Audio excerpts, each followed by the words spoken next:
Et la société Péris, partenaire du rugby languedocien, vous présente Série Rugby.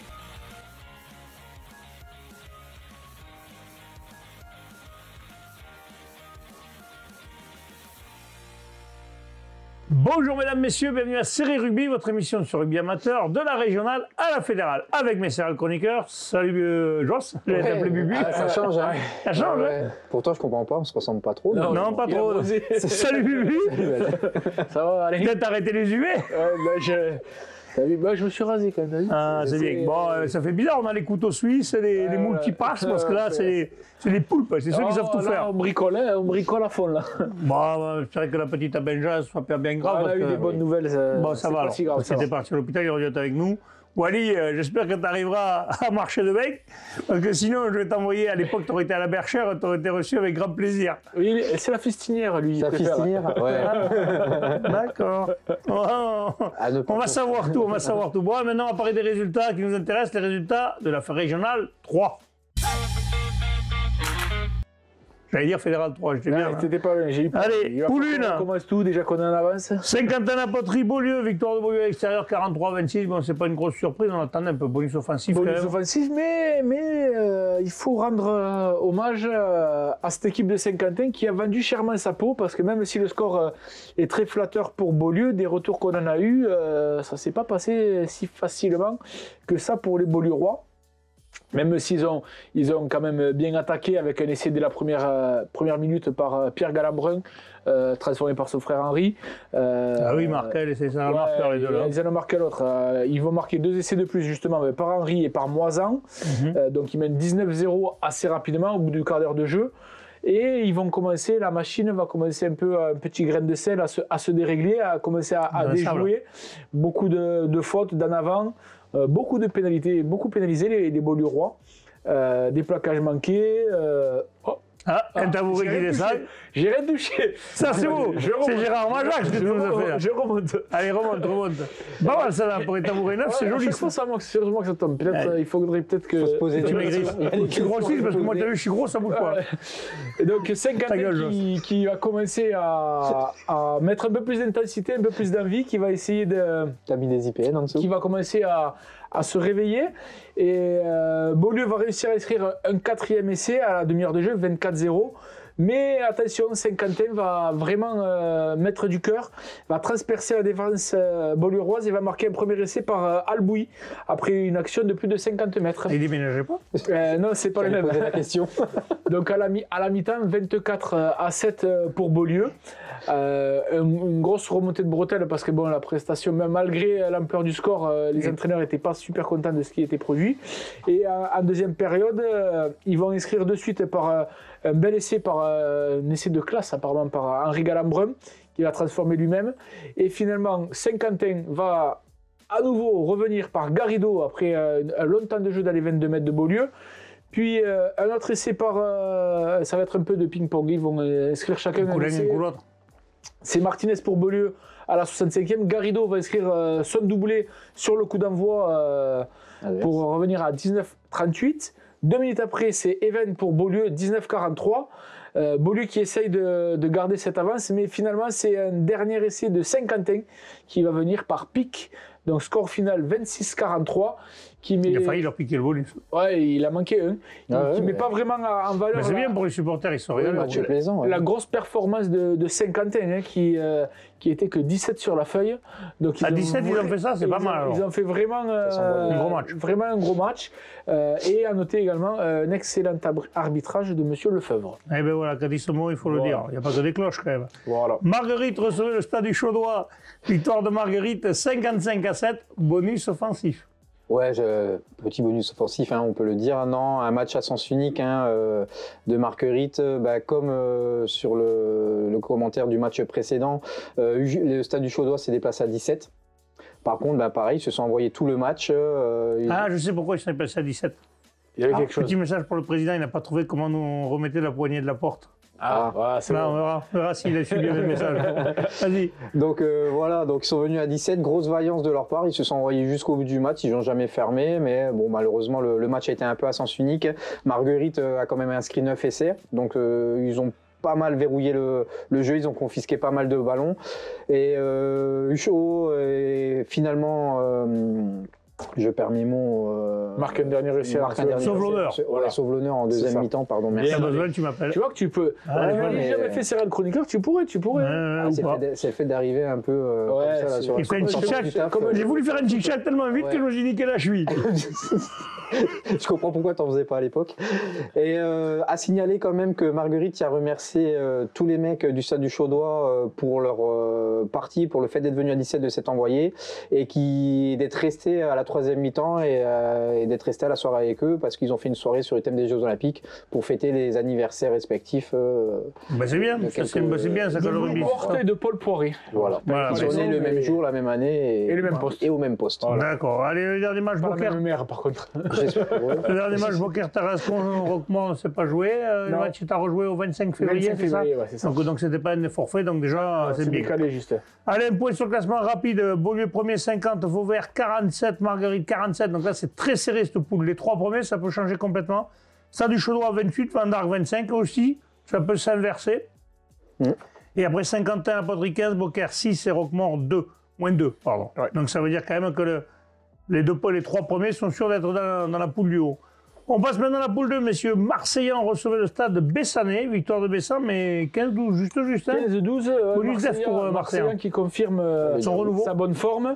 Et Bessan, c'est arrivé pendant le carnaval de Pézenas ce match, donc ça sentait autant le Ricard que le Saint-Ol dans le vestiaire de Bessan. Ils étaient que 18, donc ils ont quand même réussi à assurer la victoire, notamment par 5 pénalités de Ludo Brandon en première mi-temps. Ils menaient 15-0 à la pause, mais en deuxième période ils sont fait peur.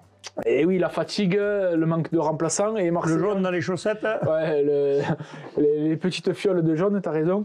Et Marseillan qui avait pas envie de finir Fanny, qui va réussir à inscrire un essai par un premier essai en force. Malgré tout, leur buteur va laisser quelques points au pied. Il va faire un 1 sur 5, il y avait beaucoup de vent, donc c'était compliqué. Ah bon, il y avait du vent ce week-end. Ouais. Je m'en souviens pas. Je sais pas où t'étais moi, mais moi j'étais à Muriel, il n'y avait pas de vent. Et Ben Sanchez qui va inscrire un second essai à la 79e minute de jeu pour revenir à 15-12. Et là, l'arbitre qui va annoncer 10 minutes d'arrêt de jeu. Apparemment, ça a un peu surpris tout le monde, et même jusqu'au délégué. Donc, le joueur de Marseille dit non. Il se sentait bien. Il n'avait pas envie de arrêter son chrono, apparemment. Il voulait pas aller voir le Super Bowl, lui. Donc, du coup, Marseillan qui va tout tenter pour essayer de passer devant. Ils vont même avoir 8 pénalités consécutives sous les poteaux, apparemment qu'ils ont joué à la main, et Bessan ne va pas craquer. Fin du match, 89e minute de jeu, 15-12 pour Bessan, victoire à l'extérieur. 10 minutes d'arrêt de jeu, presque c'est beaucoup quand même. Passe de 3 pour Bessan, un bon bonus def pour Marseillan, mais Marseillan qui aurait pu mériter, qui n'est pas passé loin quand même. Bon, après, Bessan, attention, ils n'étaient que 18. Hein. Ok. Stade Montpellierin recevait Salagou-Cœur d'Hérault. Salagou-Cœur d'Hérault qui est le leader de cette poule. Victoire de Salagou, 47-15 quand même à l'extérieur. Et ça fait pas rire, hein. Le leader qui conforte sa première place. Encore une fois, le Salagou s'est imposé assez facilement, on le voit. Alors ça a commencé avec 2 essais des avants de Perret et Laurie qui ont été transformés par Bérard. Lancement de jeu idéal pour Salagou. On est à la 9e minute et il mène déjà 14-3. Oui. Donc il y a aussi un peu de jeu de l'autre côté puisque le Stade Montpellierin a réussi à avoir une pénalité pour être à 3 points. Donc c'est que le jeu s'est lancé assez rapidement et c'était pas fermé. Pas de round d'observation, quoi. Non, rien du tout. Et après Salagou qui concassait à son tour 2 essais en fin de mi-temps grâce à une ultime pénalité de Bérard. Et ça virait en tête 17-15. Pardon, c'est Montpellierin qui marquait les 2 essais. Ils sont revenus. Ouais, ils sont revenus et plutôt bien au citron. Et comme à l'habitude, Salagou qui prenait déçu physiquement et infligeait un 30-0 à son adversaire en seconde mi-temps. En seconde mi-temps, il n'y a eu qu'une équipe. Au niveau du score. Ouais, c'est un peu à sens unique. Donc à mettre en avant l'ailier d'Étraz et le centre Amposta qui franchissaient la ligne successivement. Les 2 transformations, une pénalité de Bérard. Bérard efficace. C'est Pierre Bérard qui joue à Béziers, non, ça n'a rien à voir. Non, Pierre Bérard, il joue à Pézenas. Non, mais il aurait pas été en double licence, qui sait. Non, c'est alors Pézenas, Lodève, c'est pas hyper loin, donc c'est peut-être de la famille. Non, c'est Pierre Bérard, il était à l'E4 samedi, donc oui. C'est pas lui qui joue à Lodève. C'est jamais, ça aurait pu. Peut-être qu'ils nous enverront l'info. Et donc pour finir, dans les 10 dernières minutes, on a le le second ligne Renault qui inscrivait l'essai du bonus et sécurisé donc avec 6 essais. 6 essais à 2. Ouais. 6e essai, ouais. Bérard a essayé Bérard, 6e essai. Ouais. Donc Bérard très en forme ce week-end. D'accord. Frontignan recevait Cruzy-Saint-Chinian 40, là aussi. Oh, l'ampleur du score, quand même, je ne pensais pas que Cruzy-Saint-Chinian leur filerait 36 à 17. Et 36 à 17. Bonus offensif, là aussi, non? Bonus offensif pour l'AOC. CS. Q. Voilà. Et normalement, SCQ, pardon, c'est pas CS, c'est AO, CS, Q. Avec un essai. Donc il y a eu 5 essais pour Cruzy-Saint-Chinian 40. Tu crois qu'il y avait du vent à Frontignan? Ouais. Il protégeait le terrain, là. Voilà, le drapeau, là. Donc, le drapeau, il est par terre. Un doublé pour le capitaine, le numéro 8, Lucas Cruzio. Un essai de Lagui, on va le voir sur une touche. Un de Franck Tessier et un de son neveu. On voit Franck revenir vers la touche. Là. Ouais, là, il avait l'air d'être blessé. Un de Franck Tessier et un de son neveu, Nathan Tessier, contre 2 essais pour Frontignan. Frontignan très solide devant, mais bien contré, bien solidaire, les joueurs de Cruzy-Saint-Chinian 40, avec une grosse perf, un vent à décorner les cocus, comme on nous a dit. C'est en touche, ils ont dû se régaler par contre. Cruzy-Saint-Chinian 40, malgré quelques absents, quelques cadres absents, ils ont réussi à faire le job. Quand tu arrives à gagner 47 à 15 avec des cadres, 36-17 pardon, avec des cadres absents, c'est que tu as un groupe qui vit bien, plus que vit bien. Quoi. Et malgré, même s'ils regrettaient un peu qu'ils étaient beaucoup pénalisés, plus de 20 pénalités contre le Cruzy-Saint-Chinian 40, donc il y a du boulot à faire de ce côté-là, mais quand même, malgré les absences, ils ont réussi à avoir le bonus offensif. C'est quand même pas mal. Metz recevait Villeneuve-les-Maguelones, victoire de Villeneuve-les-Maguelones, 33-32. Là, par contre, il y a eu pour les supporters, ça a dû être sympa. Il y a eu du suspense, ouais. 32-33, Villeneuve-les-Maguelones qui s'impose d'une courte tête à Metz. Match plutôt intéressant. À signaler que... En amont de ça, le Villeneuve-les-Maguelones qui remercie Metz pour l'accueil, pour les invités, les dirigeants, le repas d'avant-match et tout. À noter, de plus en plus, on reçoit des remerciements. Ça fait un peu comme en fédéral. Ouais, franchement, c'est chouette. En fédéral, il y a tout le temps. Demande à Bébu, du cassoulet tous les dimanches. J'ai vu. En fédéral, il y a. C'était pour ça que le tabouret. Tabouret, il baisse après. Tabouret, un coup de moins bien, comment te dire. Un cassoulet ce week-end à Castelnaudary, quand même. Donc, Villeneuve-les-Maguelones qui a joué la première mi-temps contre le vent. Grosse première mi-temps de Metz. Qui a mis de l'impact, qui a mis l'intensité sur ses joueurs d'avant. Et. Maguelone qui se retrouve un peu privé de ballon à exploiter offensivement, qui ont subi les attaques, ils ont été cassés par beaucoup de plaquages. Un buteur qui a saisi toutes les opportunités pour scorer. Ils arrivent un peu sur le ballon à concrétiser 2 essais et à la pause, ils mènent 27-12, mais difficilement. C'est Metz qui mène. Metz qui mène difficilement à la pause. Deuxième mi-temps avec le vent, Villeneuve-les-Maguelones reprend la main sur le ballon, remet en place son jeu. Et on réussit à maintenir les adversaires dans le camp. Défensivement, ça a resserré les rangs. Les attaques de Metz ont fait mal, ont été mises à mal. Et match engagé avec du volume du début à la fin, un jeu intéressant. Engagé mais viril, comme il disait le mec. Voilà. Victoire dans les dernières minutes. Victoire dans les dernières minutes pour Villeneuve-les-Maguelones. 33-32 d'un petit point. Allez, un petit point sur le classement rapide là. Salagou premier, 50 points. Saint-Chinian, Cruzy. 48 points. 48. Donc là, ils se tiennent à 2 points les deux. Par contre, là, il y a un creux. Villeneuve-les-Maguelones et Stade Bessanet à 37 points. Mais ils sont sous la menace de Frontignan qui a 33 points. La Grande Motte 31. Par contre, après, Marseille en 18. Stade Montpellier en 14. Metz 14. Allez, on passe à la poule 3, messieurs. Premier match, Servan-Capcir recevait Cavestany Olympique. Là, il y a eu pareil, un bonus offensif de Servan-Capcir. Et le RAC, enfin. 46-23. Qui arrive à aligner une feuille de match complète à 22 joueurs. Oui, parce qu'il y avait beaucoup moins de neige ces derniers temps, donc les joueurs ont pu s'entraîner. Pas de vent, du soleil, un temps parfait pour le rugby. Voilà. Les 10 premières minutes de la rencontre sont à l'avantage plutôt du RAC, avec une pénalité, un essai transformé. Puis, dans le reste de la seconde période, de la première période, ils vont faire beaucoup de fautes, les joueurs du RAC, et ils vont laisser Cavestany scorer un essai et 3 pénalités. Ce à quoi ils vont répondre les montagnards par un essai. Donc ils arrivent à la mi-temps à 15-16 pour les visiteurs. En seconde période, ils vont resserrer un peu les boulons. Les boulons. C'est pourquoi on dit les boutons. La discipline est retrouvée. Et là, le match va complètement s'inverser. Du coup, ils ont la main sur le ballon. Les montagnards ils vont réussir à à bien alterner entre les avants et les trois quarts. Et ils vont marquer 4 essais de plus et une pénalité contre un seul essai pour Cabestany, donc ce qui va donner un bonus offensif pour les locaux, 46-23. Ça faisait longtemps qu'ils n'avaient pas gagné, donc ils étaient très contents de ce résultat. 6 essais donc de Dordan, Farero, Vergès, Reynosa qui en a marqué 2 et Bonnemois, avec 5 transformations et 2 pénalités. Et il tenait vraiment à remercier, comme dans le selfie qu'il nous a envoyé, les 5 juniors, tous de 2005, qui sont montés sur ce match. Donc il y a on a vu la photo, c'est sympa ça. C'est ça, Bragulat, Vides, Boyer, il y en a un qui a marqué d'ailleurs. Meunier et Reynosa, un doublé. Donc pour son premier match en senior. Donc pas mal. Donc c'était sympa. Et à la fin de la rencontre, tout à l'heure on en parlait d'avant, mais il y en a aussi après. Calçotade offert à Cabestany pour la réception par les joueurs de la sauce, des joueurs du RAC. Donc ça vit bien. Bon esprit. En ce moment, il y a un bel esprit. Le Haut-Valespire, Potea, par contre, le match, je n'ai pas joué, c'était la fête de l'ours, apparemment. Alors, c'était la fête de l'ours à Peut-être la fête de l'ours. C'était la fête de l'ours à Prazon. C'est inscrit au patrimoine de l'UNESCO, quand même. Oui, non, mais ce qu'on dit, c'est une blague sur l'ours. Tu ne connais pas, toi, la blague de l'ours? Oui, non. Si, on n'a pas le temps, sinon je l'aurais fait. Elle est bonne, la blague de l'ours. Et donc pas de match c'est à Prats de Moyo.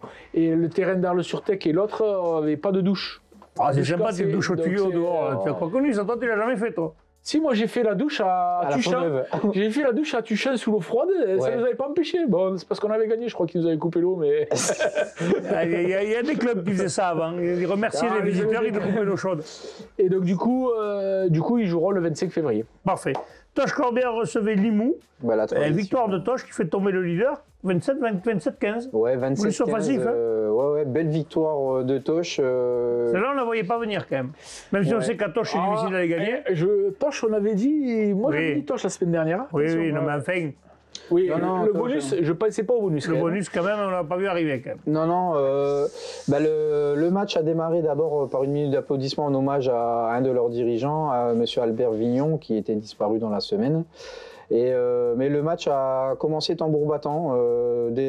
Dans les premières minutes, on a eu des charges du centre Esclarmonde et Bexas qui. Esclarmonde, c'est le 8. C'est le 8. Ouais, parce que sinon, après, je vais recevoir des messages qui vont me.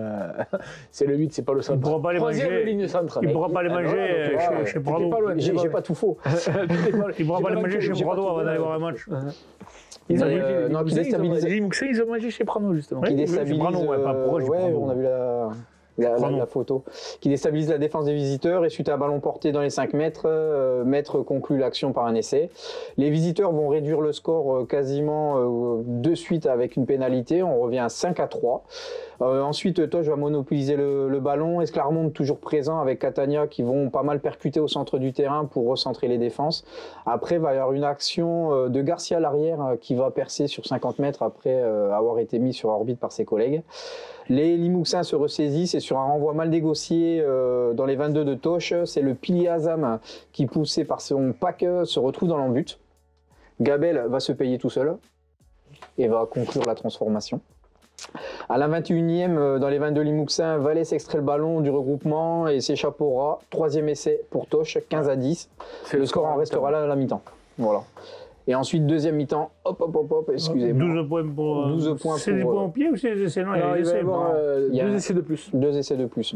Dont un non transformé, bien évidemment. Voilà, et eux, ils vont marquer un essai pour dire le score 27-15. Gracia sont doublés dès la 43e, donc de suite après la mi-temps, et comme à la 80e pour le bonus offensif. Bravo. Bonus offensif dernière minute. Bravo à Toche. Ouais. Allez, le dernier match de cette poule, c'est Bonpasse, Pierre Villelong recevait Corbière. Là oui, la surprise n'est pas tombée. Si, la surprise, c'est qu'il n'y a pas de bonus offensif quand même. Et ouais, parce que les joueurs de 35 à 19. Pierre Villelong qui vont jouer avec le vent en première mi-temps, bien amenés par leur capitaine, le fer de lance Maxime Galdeano. 28-0 après 4 essais de Sabardey, Montiel, Reyes et Gendouz. Et en seconde période, ils vont faire beaucoup de fautes. Et Corbière-Maritime, bien amené par leur numéro 10, leur très bon numéro 10, Geoffrey Mélé, qui vont marquer 3 essais en 20 minutes pour revenir par Mélé, justement, Combe et Arenas. Là, les locaux vont se reprendre sur le dernier quart d'heure et ils vont inscrire un dernier essai par Sabardey.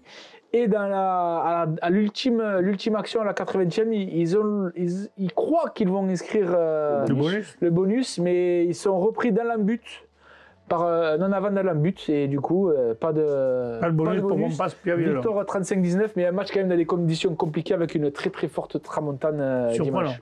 Ouais. Allez, un point sur le classement. Limoux, premier à 40 points, Toch second à 38 points. Toch qui a fait une grosse remontée dans ce poule. Oui. Ponteilla troisième à 34, Bompas Piaviolon à 32, Servan-Cap-Sierre à 28. C'est ultra serré entre la 5e et la 3e. Haut-Val-d'Espire à 23, Cabestany Olympique 18 et puis Corbière-Maritime 2. Allez, on passe à la poule 4 de Régional 3, messieurs. Premier match, Vinassan recevait Canet, victoire de Canet, 36-13. Ouais, 36-13. C'est 36-15, mais 36-13, non, mais par contre, bon. Tu connais pas? Non. Jean? Non. Canet qui s'impose. Il essaie d'être sérieux et nous, tant de vanille. Canet qui s'épouse. C'est impressionnant. Qui s'épouse. Rétorque-t-il. Qui s'impose en patron à Vinassan, qui a parfaitement maîtrisé le match avec Barrieras en 10 qui a été excellent, auteur de 21 points au pied et qui a bien géré le reste de la rencontre. À la fin de la première mi-temps, il mène 16-3 les joueurs de Wally et ils vont bien défendre pendant 10 minutes sur leur ligne sans prendre d'essai. On voit les images. Là, ça doit certainement être. On a que les essais de Canet, mais Vinassan n'aura jamais fermé le jeu, va marquer deux beaux essais en deuxième période, avec une très bonne réception à noter, un match disputé dans un très bon état d'esprit. Les marqueurs côté canetois, Candé, Lepance et Valverde, contre 2 essais de Bano et de Moros pour les Vinassanais. C'est une perf parce qu'elle est gagnée à la Prairie, c'est difficile, et puis filer 40 points à une équipe de Vinassan qui, cette année, tourne bien, c'est une sacrée perf de la part de Canet. Hein. Ouais, ça c'est le deuxième essai, il me semble. Alors pour les mauvaises langues qui diront des conneries encore, sachez que quand même Vinassan a des joueurs de Fleury, comme ça au moins vous direz plus de bêtises. Cône Minervois recevait le bassin sud Minervois, là on peut dire que c'était un derby du Minervois. Ouais. Victoire du bassin 22-11. Pas mal. Ouais. Elle est jolie celle-là. C'est joli. Derby du Minervois. C'était pas mal en fait. Des fois j'en faisais des bonnes, c'est pas souvent. Donc, je le disais, parce que comme ça, moi, j'étais sûr qu'on marquait. 22-11. Ouais, victoire extérieure du bassin. Pour le bassin, match tendu avec beaucoup de vent là aussi, étrangement, sur ce week-end. Dans l'eau, dans le Minervois, je trouve ça étonnant, c'est rare. 11-5 à la mi-temps, donc le Cône. Cône qui fait une très bonne première mi-temps, qui mène au Citron 11-5 comme je viens de le dire, et donc le bassin sud Minervois qui a su se réveiller et engranger les points sur la deuxième mi-temps. Voilà. Un gros coup du bassin. Là. Et après le dernier match de sa poule, oui, c'est ça? Oui, c'est ça. Le Racing Club-Plage recevait Nissan Colombier. Bon, là, il n'y a eu qu'une équipe sur le terrain, 84-0, mais enfin, on sait que La saison est longue pour le Racing Club-Plage, mais ils ne baissent pas les bras quand même, ils honorent toujours leur contrat. Pas de forfait, ils sont là. 12 essais transformés pour Nissan Colombier, ça les replace bien dans la course pour la qualif là. Surtout que si on fait un point sur le classement, Canet à 44 points, le bassin 36, Nissan maintenant à 35 points, Huron a marqué le pas et 32 points maintenant. Oui, c'est surtout qu'ils n'ont pas joué en plus la semaine dernière. Voilà, Vinassan 31 points, le Plateau de Sceaux 25, Cône 18 et Racing Club Plage 0 points. Donc c'est très serré en tête là, entre Vinassan 5e et le bassin 2e, il n'y a que 5 points d'écart, donc tout peut se jouer encore. Hein. Malheur au vaincu, comme on dit. Allez, on passe maintenant, messieurs, à la régionale 2. Régionale 2, la poule 1. Murviette-Tézan recevait Bédarieux Grand Orbe. Alors, victoire de Bédarieux 21-10, donc on va dire un petit mot sur les baies. Parce que quand on le sait, on en parle. La baie de Murviette-Tézan a battu la baie de Bédarieux. Donc, félicitations à eux. Et par contre, au niveau 1, c'est Bédarieux qui a été faire le coup à l'extérieur. Bédarieux qui est leader de cette poule. est allé gagner un leader. Après, moi, je vous le dis, franchement, je critiquais l'arbitre, mais c'est vrai qu'il y a eu des fautes qu'on a vues qui étaient difficiles. On voit qu'une équipe de Bédarieux qui n'a plus, ce qu'on disait à cette réputation d'être bagarreur, méchant, gratuit. On voit une équipe qui a joué au rugby, qui n'a pas fait n'importe quoi, qui a su se resserrer quand il fallait se resserrer. Ils ont eu un peu chacun leur mi-temps. Première mi-temps, contre le vent, Bédarieux fait le dos rond et fait ce qu'il faut. Seconde mi-temps, par contre, Bédarieux a très bien joué son jeu, parfait. Ils ont été dans le camp adverse au pied constamment. Vraiment une bonne gestion. Après, une équipe de Murviette-Tézan qui a défendu pec et ongle. Franchement, vaillantage. Des jeunes, on voit qu'elle mériterait un ou deux papas pour les tenir et les faire un petit truc. Mais beau match de rugby quand même. Je vous dis, bon, l'arbitrage, on n'en parle pas. Il y a des joueurs qui se sont blessés. On a un joueur de la baie de Bédarieux qui est parti en ambulance. Il s'est blessé à l'épaule. On va lui souhaiter un prompt rétablissement. Et un joueur de Murviette qui s'est fait les croisés, je crois. Donc, on va lui aussi souhaiter un bon rétablissement. Ouais, bon, voilà, on a l'interview des capitaines et des entraîneurs à mon micro. Bonjour mesdames, messieurs, nous sommes au stade de Murviel-les-Béziers. Nous avons la victoire de Bédarieux contre l'équipe de Murviel-les-Béziers sur le score de 21-10 avec moi le capitaine Dylan et les entraîneurs Mathieu et Julien. On va commencer par le capitaine. Bon Dylan, un match un peu compliqué, avec un vent très difficile de jouer, mais il a fallu se la donner parce que vous avez mis du temps à rentrer vraiment dans votre match, non? Comme vous l'avez dit, il y a le vent très compliqué en première période. On a le vent contre, c'est difficile de jouer. On essaie de tout relancer à la main. Des fois ça marche, des fois ça marche pas. Bon, on tient le score à mi-temps, c'est le principal. Deuxième mi-temps, on a le vent avec nous. On peut jouer dans leur camp. Et ça nous a aidé pour tout ce qui est les actions. Et ça nous fait du bien la victoire là. Même si c'était à la fin pendant les dernières minutes, c'était un peu rude. Mais on a su tenir la défense et je suis fier de l'équipe. Oui, parce que l'équipe de Murviel-Tézan, vous n'avez pas laissé, quand même, n'était pas venu pour prendre 30 points chez eux. Mais à seconde mi-temps, c'est vrai que chaque fois que vous êtes rentré dans leur camp, vous avez scoré, c'est ça qui a peut-être fait la différence en seconde mi-temps. Ce qu'il fallait, c'était les ordres un peu à la mi-temps, hein. Il fallait scorer parce qu'en première mi-temps, on n'a pas su scorer comme on voulait. Mais ouais, bonne équipe de Murviel, content pour eux aussi, pour Murviel. Et j'espère qu'ils vont faire une bonne continuation de la saison. Il n'y a pas de raison. Vous aussi, Mathieu, je suppose, un entraîneur satisfait parce que gagner ici, c'est quand même, on sait tous que c'est pas facile. Et votre équipe, finalement, tient son rôle de leader de cette poule, alors. Ouais, c'est ça. C'est vraiment pas facile. Murviel, c'est une équipe à domicile, c'est très dur. Ils ont un jeu devant où c'est rude. Ça lâche rien. C'est âpre. Donc, on l'avait bien préparé toute la saison. On a une place, comme tu dis, à tenir de leader. Voilà, depuis quelques temps maintenant, on commence à l'assumer.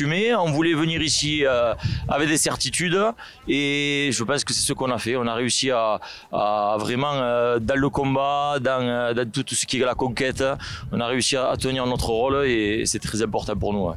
Julien, rapproche-toi, je suppose aussi que le fait de jouer avec le vent, parce que souvent en régional, les joueurs ne jouent pas avec le vent, et vous, par contre, vous avez utilisé le vent en seconde mi-temps. C'était un choix au départ de prendre le vent contre en première mi-temps, d'arriver à tenir physiquement au moins la première mi-temps, et après de pouvoir gérer au pied et d'utiliser la largeur du terrain, la longueur du terrain, et de mettre sur le reculoir Murviel. Voilà, c'est ce qu'on a réussi à faire avec des touches, etc. Donc moi je suis content des joueurs, une belle deuxième mi-temps, et on est confortablement premier, donc ça va bien. Un bon jeu d'occupation, mais on parle des possessions dans le rugby, mais le plus important c'est d'occuper le terrain adverse, et quand on laisse chez l'adversaire, il faut remonter, c'est ça? C'est ça, donc avec un gros pressing derrière, et une fois qu'on a fait le pressing, pas de faute, attendre et récupérer le ballon, et là une grosse possession pour essayer d'aller marquer, voilà, c'est ce qu'on bosse actuellement. Bon, félicitations, messieurs, bon retour à Bédarieux. On vous rappelle que la baie de Bédarieux s'est inclinée face à la baie de Murviel-Tézan. Donc, je vous rappelle le score, victoire de Bédarieux, je vais y arriver, sur Murviel-Tézan, 21-10. Vous pouvez nous retrouver mercredi soir pour les résultats et mardi pour les fédérales. Merci, à bientôt. Allez, ouais, on l'a vu, ils étaient contents. Puis bon, ils le disent, ils travaillent à l'entraînement. Justement, l'entraîneur, il dit, on essaie de canaliser, parce que c'est vrai que a toujours eu cette répétition de Bédarieux. Mais bon, après, toutes les équipes, si on joue en régional, ces équipes de série, ça a toujours été comme ça. Combien de clubs ont gagné des titres en filant plus de parpaings que de coups de pied? Ouais, mais heureusement que ça s'est arrêté. Et ça a changé. Et justement, eux aussi ont évolué. Donc, les gens qui disaient, eux, ils ont encore cette mentalité-là, non. Après, il ne faut pas les chercher comme tout le monde. Mais si tu joues au rugby, ils sont capables de jouer au rugby et de produire du rugby. Voilà. On passe à Mende qui recevait Montadi. Là, par contre, Salut Pauvrette, apparemment, par contre, Dadou a mis une super réception, comme d'habitude, à Mende, parce que c'est toujours bien reçu quand il va là-bas. Victoire de Mende, 9-6. 9-6 avec... Oui, il n'y a que Gauthier Abad qui n'avait pas les réceptions. Beaucoup de... Vous allez tomber des... Mais Gauthier, il joue à Montréal maintenant? Non, il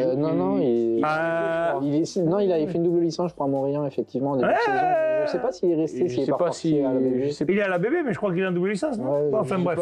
Victoire 9-6 de Mende. Il est à la maison à pouponner sa fille, surtout. Aussi. Ouais, je pense aussi. Il a préparé son futur mariage. Donc tu m'as coupé l'herbe. Info et tox. Voilà.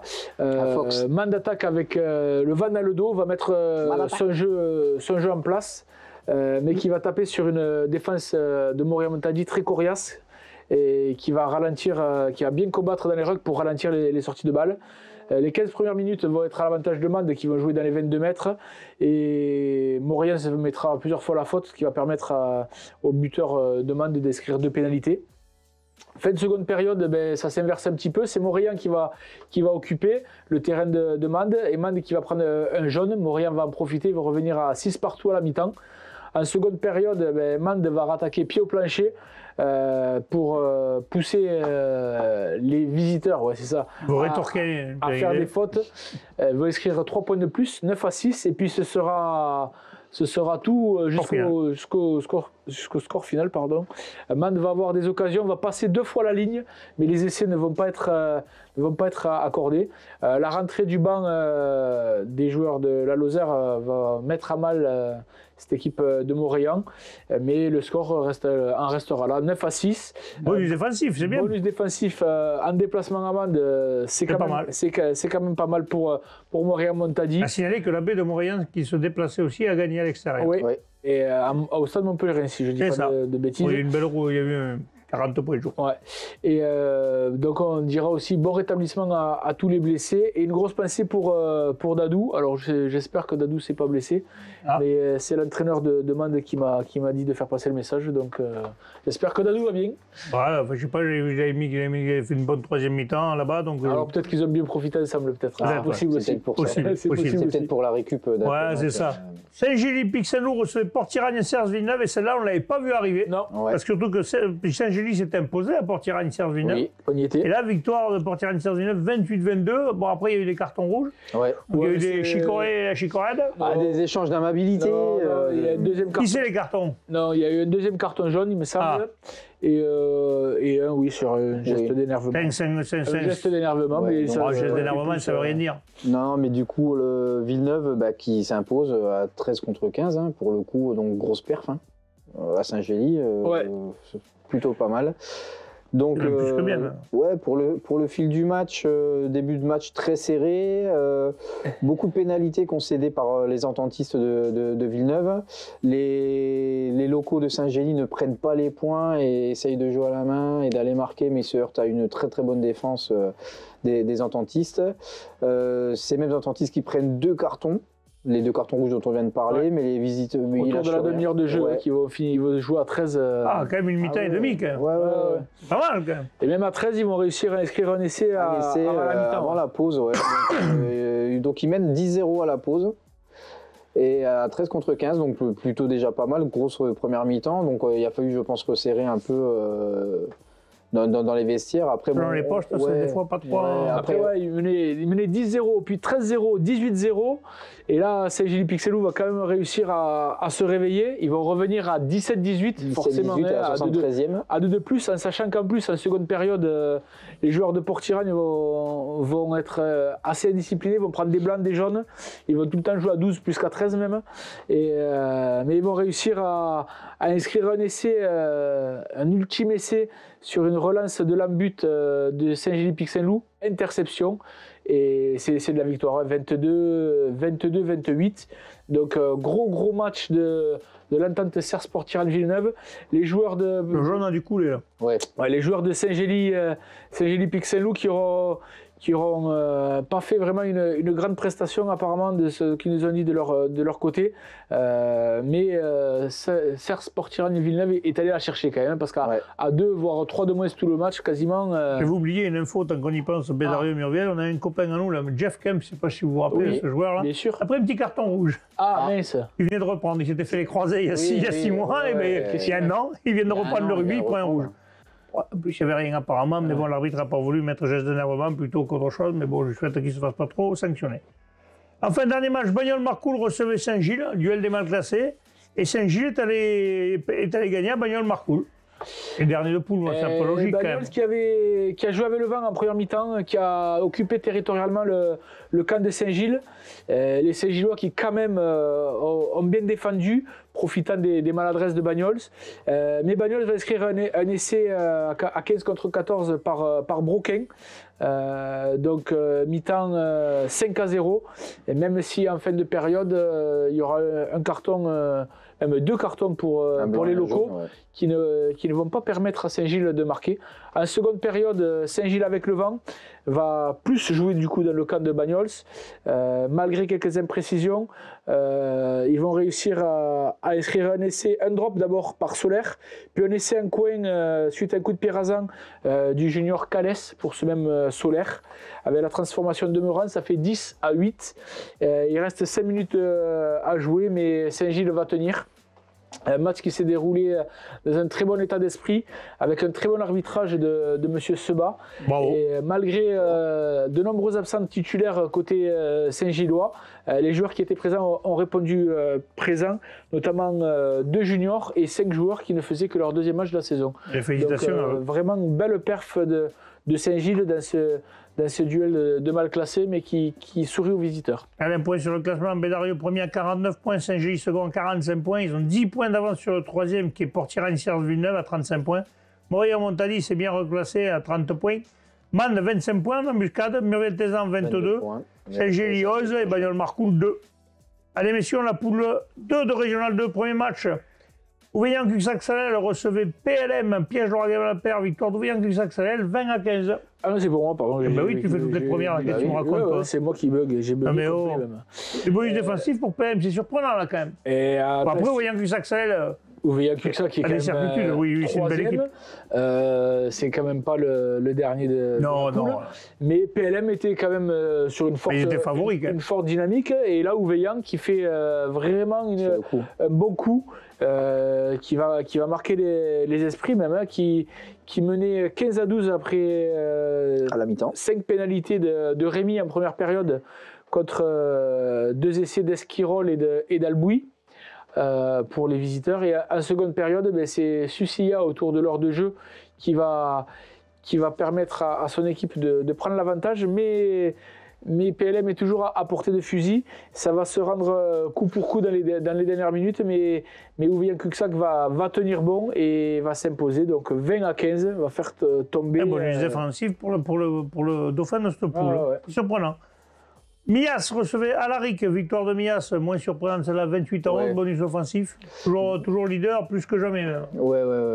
Ça promet un bon week-end le week-end prochain parce que le leader qui va se déplacer chez le dauphin, on en parlera vendredi. Ouais, surtout qu'en plus, le dauphin qui a perdu, ça risque d'être un beau choc. Bon, là, tu parlais des baies tout à l'heure, là, on a eu l'info, la baie d'Alaric. Malheureusement, elle a fait forfait. Qui a fait forfait. Ah, dommage. Ouais. Donc, pour le match des premières, les visiteurs, donc Alaric, qui entamaient avec le vent dans le dos, gros vent encore une fois, sur le terrain de Mias. Ah oui, j'y étais allé avec ma fille, c'est vrai que ça souffle là-bas. Ah, c'est compliqué, hein.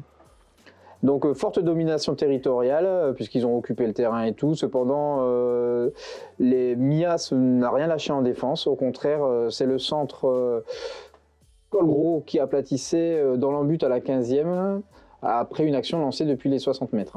Donc, une belle action de haute volée, comme on dit. Transformation de Martinez.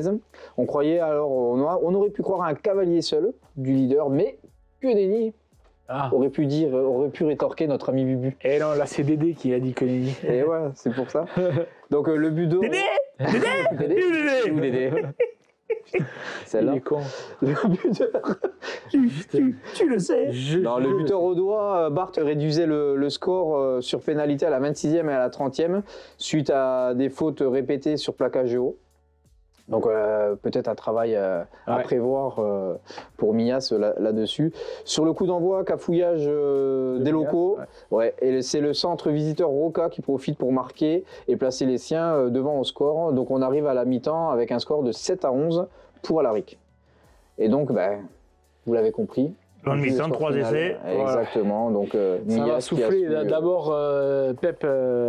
Je pense pas lui dire, c'est pas bon. Au bord du terrain, ça a dû souffler le coach dans le vestiaire. Ça a soufflé de partout dimanche. Au moment des citrons, il a dû avoir un remontage de bretelles en bonne et due forme. Quand tu es mené chez toi à 11 à 7, ça la fout mal. Mais bon, après, ce mi-temps, 3 essais, ils ont remis la pendule à l'heure, comme on dit. Et en plus de bonus offensif pour le coup. Donc à l'arrivée, ils se redétachent un peu plus de PLM. Asensio et Guénoun, Oui, parce qu'ils étaient égalité de points avec PLM, là, du coup, ils se retrouvent premiers avec 5 points d'avance. L'entente du Cabardès recevait la Côte Rocheuse. Attends, je voulais rajouter un truc parce que Dédé m'avait demandé. Et Dédé, oui, tout à fait. Donc du coup, avant le match, ils avaient inversé les rôles. D'habitude, c'est les bénévoles qui préparent à manger. Et là, du coup, les habituels cuistots ont été mis au repos. Et donc, c'est Amandine, Fabien et Annie. Donc, Amandine, c'est la fille d'André Fallu, le président. Fabien, le responsable des sponsors, on va dire, et la secrétaire Annie, qui ont concocté un excellent repas. Et d'ailleurs, les premiers supporters d'Alaric ont pu profiter un petit peu de tartiflette qui restait. Donc, voilà, convivialité. Oh la vache, tartiflette. Ah ouais, c'est pas mal ça. Très dans l'esprit. Bravo les gars, bravo. À noter. L'entente du Cabardès, le REC recevait l'US contre chose, victoire 36-9. Là aussi, il n'y a eu qu'une équipe quand même. Ouais, le Cabardès qui s'est déplacé qu'à 19. La contre chose qui s'est déplacé. La contre chose, oui, pardon, j'ai dit quoi? Et le Cabardès. Ah, pardon. Ils se déplacent chez eux, mais à 19. Non, pardon. Ils ont déplacé les meubles à 19. Ils se sont déplacés à 17 et 2 blessés pour faire le nombre. Ah oui. Donc il y a eu beaucoup de casses et beaucoup d'absents. Mais bon, le Cabardès n'avait pas besoin de ça. Déjà, ils étaient au coude à coude jusqu'à la 35e. Puis après, ils ont pris Cabardès qui a inscrit 2 essais coup sur coup. Et puis en seconde période, Cabardès qui a déroulé avec notamment, on nous l'a envoyé un essai de leur 10 JB Ferrer. Donc bravo au Cabardès qui s'est imposé haut la main face à la contre-chose. Je crois que non seulement ton tabouret descend quand tu t'y attends pas, mais en plus il fait du bruit. Il ne fait plus, c'est bon. Allez, dernier match. Olonzac recevait Lyon Catalane, duel de mal classé là aussi, mais Olonzac est resté maître à domicile, 28-22. Mal classé, mais que ce fut dur. Les Olonzaguais. L'Union catalane a failli faire le coup. J'allais dire les hommes de notre ami. Non, il n'est plus. C'est plus le coach. Ah, tu vois, il ne suit pas lui non plus. Il est coach à Narbonne. Voilà, maintenant il est coach, maintenant il est monté d'un cran. Mais par contre, il est à tous les matchs de Olonzac. T'inquiète pas, quand il va y avoir le carnaval, il est là-bas aussi. Non, mais gros match important. Donc pour Olonzac, comme tu l'as dit, c'était le match du maintien. Mais Olonzac a mené 28-10 vers l'heure de jeu. On pensait que tout était fait avec 4 essais 1. Mais alors là, à l'heure de jeu... Ils sont éteints. Ouais, un peu comme sur le marathon. Tu connais pas, mais je t'explique. Il y a toujours un mur au 30e. Voilà. Et là, ça a été le mur de la 60e. Et donc, ils ont pris. Je vois pas de quoi tu parles, parce que moi, le marathon, je l'ai eu fait. Jusqu'à quasiment perdre le match, puisqu'à la 80e, l'Union remonte tout le terrain, croyait aplatir en se jetant, et Olonzac doit son salut à Rémi Olsina, qui vient taper le bras et faire commettre l'en avant dans l'embut aux joueurs de l'Union catalane. Et donc Olonzac arrache chaque victoire au dernier instant. Ils se sont fait peur, mais comme on nous l'a dit, le plus important c'est qu'ils seront en R2 l'année prochaine, et l'essentiel était là. D'accord. À signaler que moi j'ai fait le marathon de la soif, ça tu l'as jamais fait. Quand tu l'auras fait, tu me reparleras. J'en ai fait quelques-uns, on en a fait quelques-uns ensemble, je pense. Oui, non, mais j'ai toujours gagné. Des 150 km de la soif. Ouais.